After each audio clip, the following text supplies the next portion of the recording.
I'd like to find out from your experiences, personal experiences, not documented, but your own personal experiences. Have you experienced any of that? Well, okay, so I was doing a story. This is we're going way back now to maybe 2006 or so. In 2006, I did this story on this EVP, and an EVP stands for electronic voice phenomenon, and you see it a lot in these ghost hunter things and this and that. So I found out about this and thought this would be kind of an interesting Halloween story. So it's a couple in Los Angeles. They were doing an investigation at the Hollywood Forever Cemetery. So it's a husband and wife. They both claim to be sensitive, is what they call it. Sensitive, so they can see things, they can feel things and sense things, and sometimes communicate with spirits, so they say. So they were doing an investigation with maybe a dozen people at the cemetery. They're walking through the children's part of the cemetery, which is very sad, where you see all the tombstones or the gravestones that have, the child's name and age. And they walk around asking questions with a tape recorder. This EVP popped up when Sandy is the woman's name who's sensitive. You could hear Sandy on the tape saying, "Oh, look, there's this teddy bear has fallen off. I'm going to pick it up off the ground and put it back on the headstone." Then, what they do is they rewind the tape and they listen to it while they're doing this. And there was a dozen witnesses, and there was tape analysis to make sure it wasn't, tricked. So then on the tape, when they listen to it, a few seconds later, you hear a little child's voice, a little girl's voice say, "Sandy." And then you hear Sandy's voice saying, "Oh, look, the teddy bear has fallen down on the ground. I'm going to pick it up and put it up here." And then you hear the child's voice, clear as day, say, "I want to hold." And it was clear as day. So I did that story. I went with them to the Hollywood Forever Cemetery. They told me all about being sensitive and being a medium and seeing spirits and this and that, and described what happened that day. I talked to some other witnesses who say, I don't know if I believe in this stuff or not, but I was there, I heard it, I saw it. It happened. The one thing that was interesting to me personally was they said, "David, when you leave here," because I drove myself, "when you leave here, you get in your car and you have to say in a dynamic and forceful voice, 'You cannot come with me.'" And I'm like, "Really?" They said, "Ghosts are not to be messed around with. You have to do that." Because when anybody investigates paranormal activity, ghosts find you and attach themselves to you and go with you because you've invited them. And if you don't say that, they're going to go to your house. So I'm like, "Okay, sure, you got me. I'll do that." And of course, by the time the shoot ends, I told my photographer, not Jeff at the time, a different photographer, he's like, "You want to get some margaritas?" I'm like, "Yes." So I completely forgot about saying it. I'd head off, meet my photographer, we have a good time, we talk about the story. We cut the story.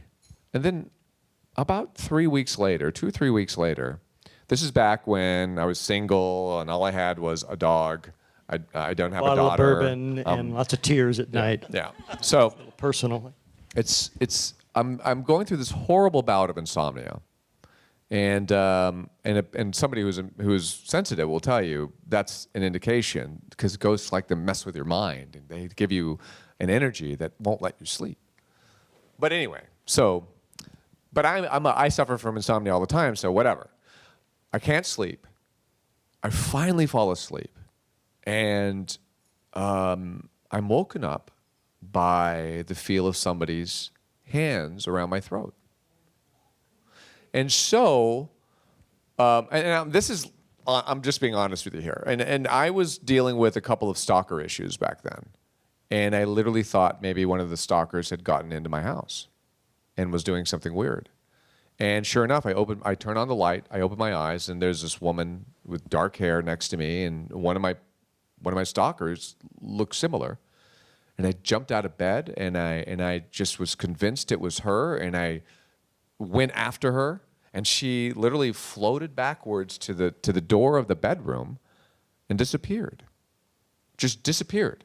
So I'm like, did I really see that? Am I out of my mind here? Can never get the girl, David. Yeah. So yeah, I can't even get a spirit. So, but then I laughed it off. I immediately thought of what Sandy and her husband told me to say, "You can't come with me," and I laughed about it. It's like it's in my brain. I dreamt this whole thing. So the next morning, then I slept like a baby. I just for the next 4 hours, peaceful, wonderful sleep. I get out of bed. I go into my bathroom, and I have bruises on all like little dime-sized bruises around here. And I'm like, that is so weird. And then at the same time, I've been communicating with this friend of mine. I hadn't seen her in a while, Emily. And Emily is Chinese and Buddhist. And she called me a couple of days before that and said, "David, we should meet for dinner. I'm sensing something and I want to talk to you." I'm like, okay. So that night I was going to meet with her. And so, the bruises, I'm thinking about things. I go and meet with her after work. And she said, "I had this dream that you're in trouble. And I need to reach out to you to make sure that you're okay." And then I'm like, "Well, what are you thinking?" She says, "I just have a sense that you have a darkness about you right now. And there's something going on, and I just wanted to talk to you about it." So then I told her what had happened.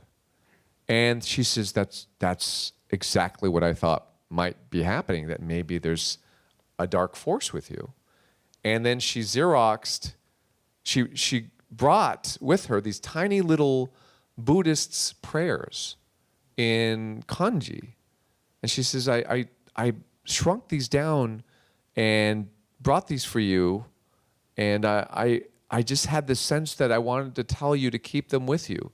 Put them under your pillow and put them in your wallet. And I'm like, "Really?" She says, "Yes. I felt this. And I do have them in my wallet if you want to see them." What was interesting, then I showed her my bruises. I had a sweater on. "Look at this bruise. Look at that bruise." And there are little dime-sized bruises. I talked to her for a while. Then I went home, said goodbye, went home, got home, took my sweater off, and within maybe 15 minutes, those bruises had gone from dime size to silver dollar size. All of them. Boom, boom, boom, boom. And I was like, how did that happen so quickly? It was just very strange. And then, I don't know if anybody here knows Susan Yokoyama in Little Tokyo. So Susan Yokoyama, who now works at the Pacific Citizen, she claims to be sensitive as well. So she came to my house, doesn't know any of this. She came to my house maybe 5 months later, and walks around the house, and she says, "David, you have a portal in front of at the doorway of your master bedroom." I was like, "What's a portal?" She goes, "That's where spirits come and go." And I'm like, she says, "Have you had something really weird happen to you up there? Because that portal's strong." And then I told her the story about this girl and how she floated away. And she said, when she floated away, should she float to the doorway and disappear? And I'm like, yes, she did. And she says she went through the portal and she left. I'm like, well, it makes sense to me. So that's my story. I haven't had any episodes since then. Unfortunately, I told that story to all my friends who house sat, and they wouldn't house sit for me ever again. So that was a problem. So you don't have any friends come over, huh? Yeah, no. I mean and they wouldn't tell me they were scared. I had my 2 dogs by then, and I thought that they were staying with my dogs and taking care of them. What they were doing was running over there, feeding the dogs, and leaving the house, and they weren't staying there. They weren't telling me either. They didn't want to admit that they were scared. Yeah.